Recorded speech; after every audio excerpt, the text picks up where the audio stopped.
We just got this Philips Sonicare Cordless Power Water Flosser off of Amazon, bought it ourselves, and we bought this one because this was what was recommended by our dentist.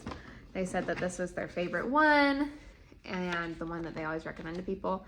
So it comes with a visual and text instruction guide.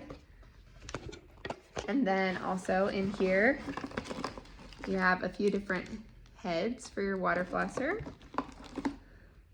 Charging cord, which is nice. Charging dock for that charging cord.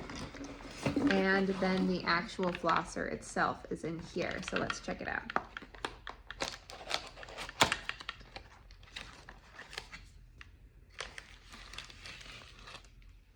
Nice. Okay, so here's how it comes.